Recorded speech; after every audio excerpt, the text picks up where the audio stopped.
Hi everyone, I am Avdesh God.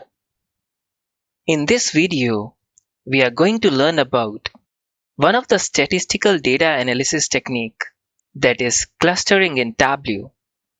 We will understand what clustering is and how to implement the same in Tableau.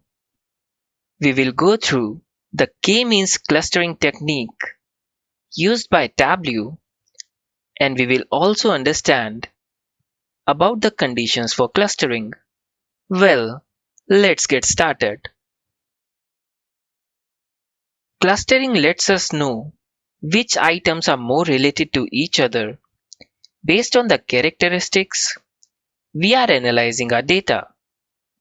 Tableau utilizes the k-means clustering technique to create these categories based on the selected features or indeed the fields or the variables. Let us learn about how we can create clusters in Tableau. But before that, let us quickly create a view first. Over here, we are utilizing the famous world indicator data that comes with every copy of Tableau. Using the control key, let us select internet usage and mobile phone usage present under the development folder in the dimensions. Now go to show me and select the scatter plot. Tableau will automatically plot the same for us. But as of now, the data is aggregated, and that's why we can see a single point over here.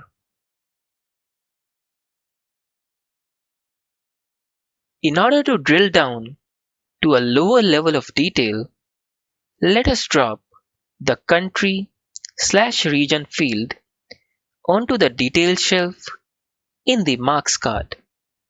This will segregate or indeed distribute the data based on the countries, and each country will have a separate mark out there in this view.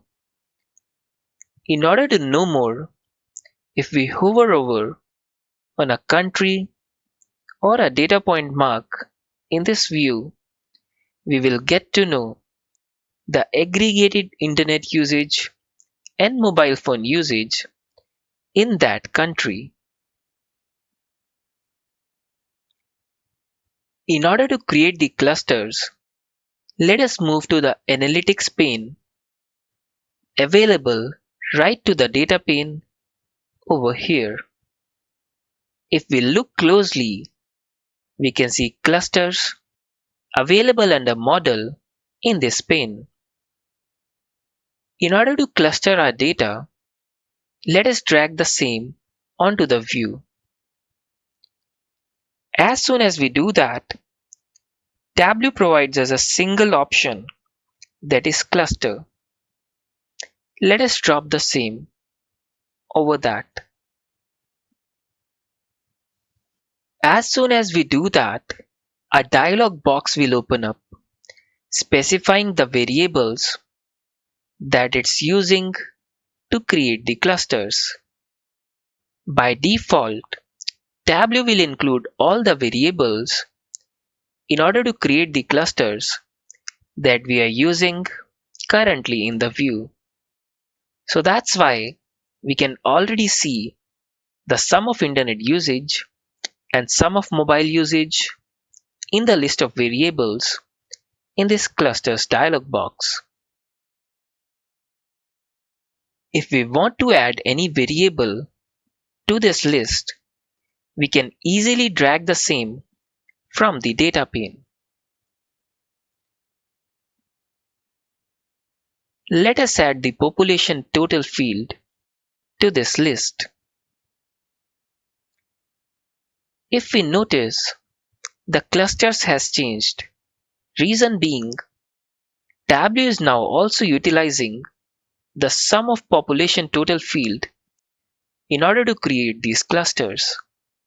As of now, three fields are being utilized. Removing a variable from this list is quite easy as well. To do so, just drag the same out of the list. And the model will now be based on the fields that are remaining in this list of variables. And that's why, if you notice, the clustering in the background has also changed.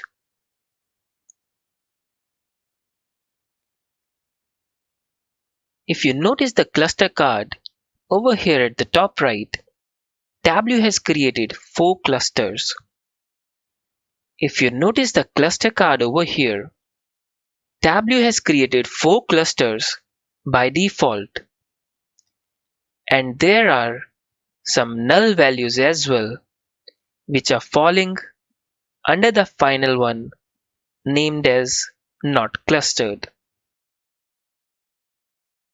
If in case we want to make a specific number of clusters, then we can definitely define the same in this dialog box. Let us set the number of clusters to 2 and hit enter. If you notice, the number of clusters both in the clusters marks card as well as in the view have now changed. Let us revert it back to automatic, hit enter and close this dialog box.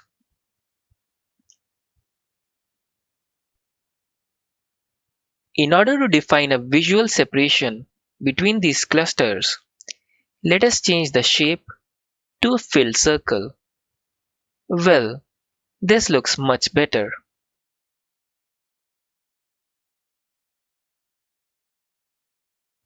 In order to view what all data points are falling in a cluster, alternatively, you can also select the cluster over here in the marks card, and all the points falling in that cluster will be highlighted in the view.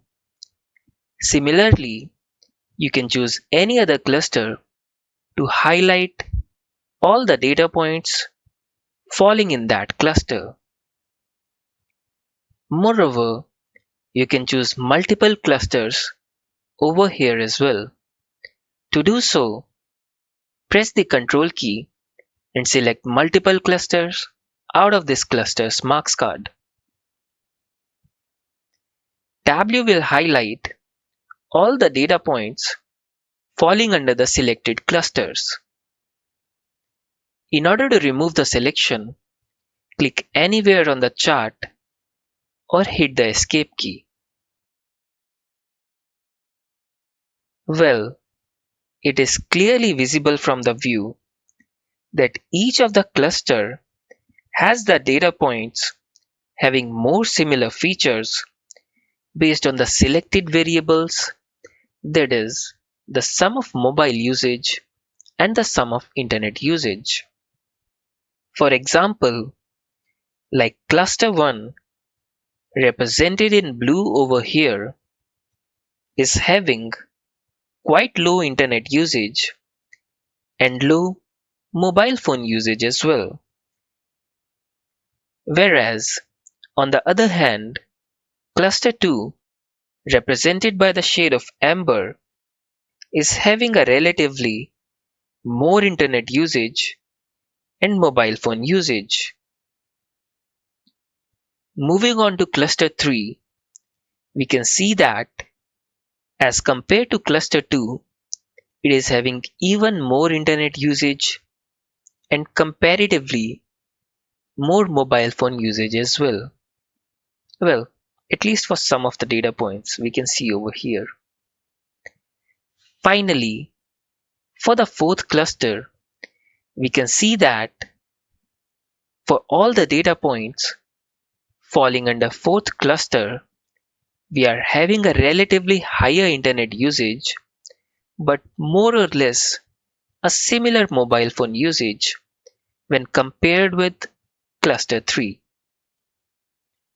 Last but not the least, if we select not clustered over here, then it does not highlight any of the data points in this view. Reason being, it contains all of the countries or the data points from the data that are having null values.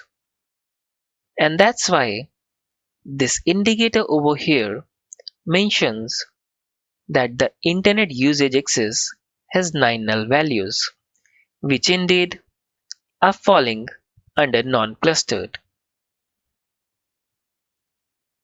If you want to bring back the clusters dialog box in order to modify either the variables or to alter the number of clusters, then you can easily do that.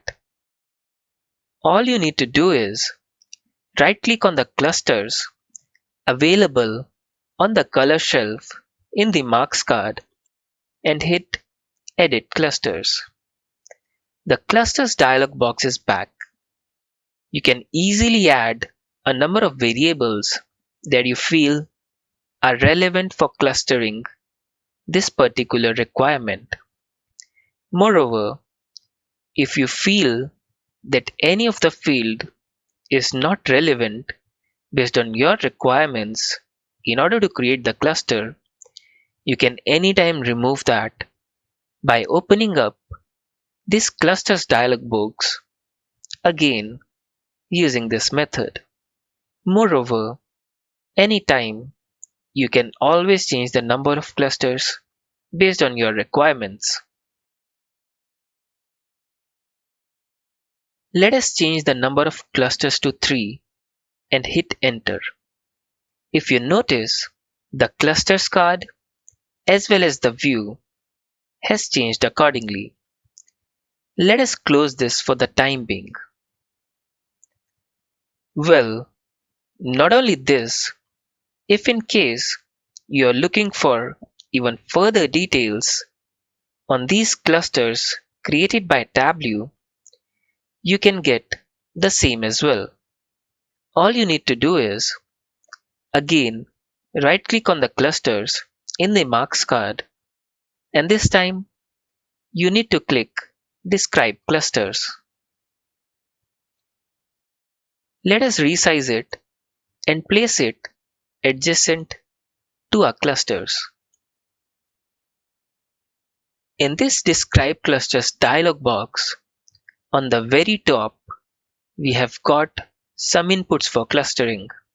That is, the variables that are utilized to derive these clusters. That's why we can see the sum of internet usage along with the sum of mobile phone usage over here. After that, we have the level of detail at which these clusters are built. That is, the country/region field. Finally, the scaling is defined, that is normalized over here. After that, we have some summary diagnostics mentioning about how many number of clusters are being developed by using the k-means clustering methodology or model out by Tableau. We can also see the details around how many data points are there inside this view, followed by between group sum of squares along with within group sum of squares, and finally the total sum of squares as well. At the bottom, we have got a table mentioning how many data points or countries falls under each cluster. If we have a look at cluster 1, we have got 83 items falling in cluster 1, denoted by the blue color data points. Under cluster 2, on the other hand, we have just 66 points, whereas cluster 3 is having 49. Last but not the least, we have also got 9 data points in not clustered as well. Well, all these data points are having null values for one of the variables, and that's why it's falling under the category of not clustered. Moreover, if you notice the right-hand side of this table, you can also see the center of internet usage and mobile phone usage for each cluster.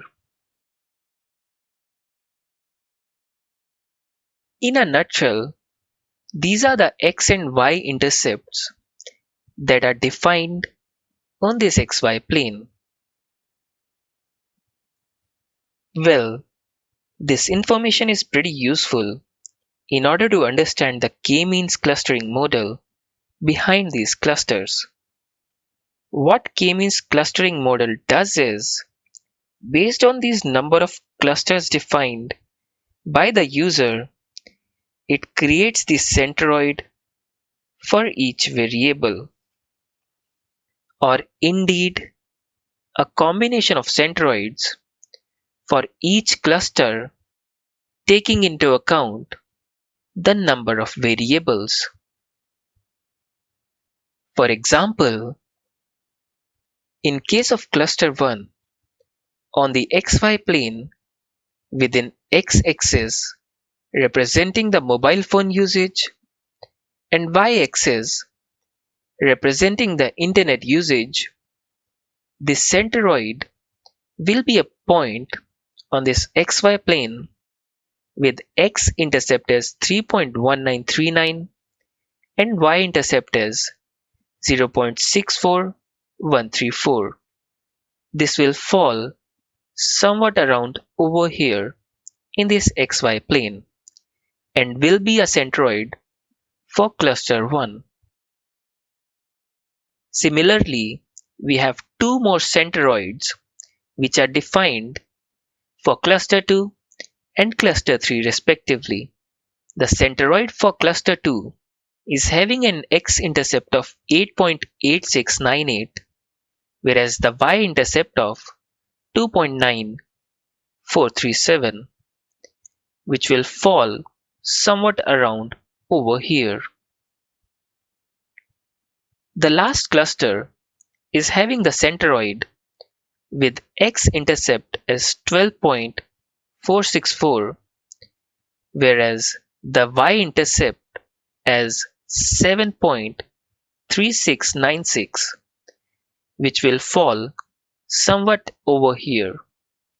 Now imagine this xy plane is having 3 points, and that are the centroids of cluster 1, 2, and 3. Totally we have 3 points, that is 1 for each cluster. Now based on these 3 points, taking these as the centers, Tableau will calculate the distance of these all data points that we can currently see in the view. Now based on these 3 points, that is the centroids for each cluster, Tableau will calculate the distance of these 3 data points with respect to all the data points that you want to cluster. And the closest a data point is to a particular centroid relatively out of 3, that data point will fall into that cluster. So in a nutshell, all of the data points in blue color in this visual are closest to the centroid of cluster 1 rather than to the centroid of cluster 2 or cluster 3. And this concept holds true for cluster 2 and cluster 3 as well. That is, all of the orange colored points are relatively closer to the centroid of cluster 2 rather than to the centroid of cluster 1 or cluster 3. And similarly, all of the red colored points are relatively closer to the centroid of cluster 3 rather than to the centroid of cluster 2 or cluster 1, which is clearly visible as well. In a nutshell, this is how the k-means clustering algorithm works in Tableau. In this video, we learned about clustering in Tableau, how to choose the variable to create your clusters out of the list of data points that you're having. Moreover, we also discussed in detail the k-means clustering algorithm, how it works, and how you can modify your clustering variables in order to create the clusters based on your requirements. In the next video, we will learn about forecasting in Tableau.